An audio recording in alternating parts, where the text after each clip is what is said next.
उत्तर प्रदेश की खाली पड़ी मिल्कीपुर सीट पर भले ही 9 सीटों के साथ उपचुनाव की वोटिंग न हुई हो, बीजेपी को अयोध्या में मिली हार का बदला भले अभी तक न मिल पाया हो, लेकिन इन 9 सीटों में से एक ऐसी सीट शामिल थी जो अयोध्या से महज 45 किलोमीटर दूर पर है। इस सीट पर मुख्यमंत्री योगी आदित्यनाथ की खास नजर थी, जहां बुधवार को मतदान हुए और 56.9% लोगों ने अपने मताधिकार का इस्तेमाल किया।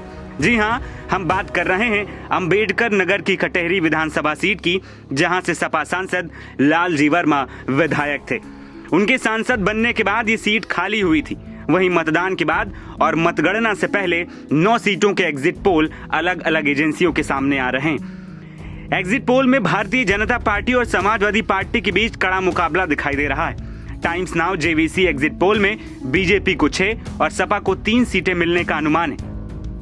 वहीं मैटराइज के एग्जिट पोल में बीजेपी और उसकी सहयोगी आरएलडी 7 सीटों पर और सपा 2 सीटों पर जीत रही है। लेकिन इस बीच उपचुनाव में सबसे बड़ा उलटफेर कटेहरी में देखने को मिला।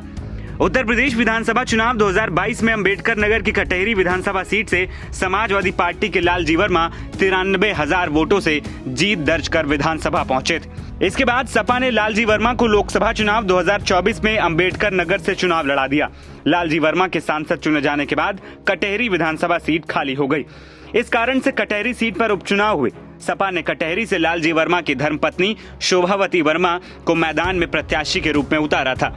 शोभावती वर्मा का मुकाबला बीजेपी के धर्मराज निषाद से था। हालांकि बसपा ने यहां से अमित वर्मा को मैदान में उतार दिया। कटेहरी विधानसभा सीट पर जीत दर्ज करने के लिए समाजवादी पार्टी और भारतीय जनता पार्टी दोनों ने ही खूब मेहनत की। यूपी 2022 विधानसभा और लोकसभा चुनाव 2024 के परिणाम के बाद माना जा रहा था कि ये सीट समाजवादी पार्टी के खाते में जाएगी, लेकिन एग्जिट पोल्स उम्मीद के विपरीत नजर आ रहे हैं। तमाम न्यूज एजेंसियों की ओर से दिखाए गए एग्जिट पोल में समाजवादी पार्टी के हाथ से कटेहरी सीट जाती हुई नजर आ रही।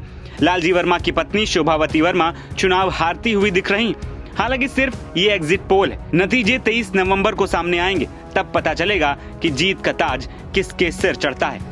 वहीं लालजी वर्मा मौजूदा समय में अंबेडकर नगर लोकसभा सीट से सांसद हैं। उन्होंने उत्तर प्रदेश विधानसभा चुनाव 2022 में कटेहरी विधानसभा चुनाव से सपा प्रत्याशी के तौर पर 93,000 वोटों से जीत दर्ज की थी।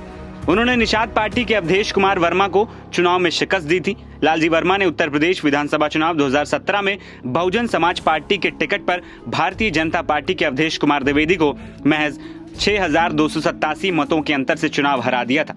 इससे पहले मतदान के दौरान और मतदान से पहले सपा सांसद ने पुलिस प्रशासन पर वोटिंग में हेरफेर करने के आरोप लगाए थे। कई बार लालजी वर्मा पुलिस कर्मियों से बहस करते हुए भी नजर आए। वहीं मतदान से 2 दिन पहले ही गाड़ी रोकने पर लालजी वर्मा पुलिस कर्मियों से भिड़ते हुए दिखाई दिए थे। दूसरी ओर मतदान के दौरान गड़बड़ी करने के आरोप में इलेक्शन कमीशन ने कटेहरी विधानसभा क्षेत्र से एक पुलिस कर्मी को भी सस्पेंड कर दिया। फिलहाल एग्जिट पोल में कटेहरी की सीट बीजेपी को मिलती हुई नजर आ रही है। ऐसे में ये आंकड़े कितने सच हैं, इससे पर्दा शनिवार को उठ जाएगा। एनबीटी ऑनलाइन की रिपोर्ट।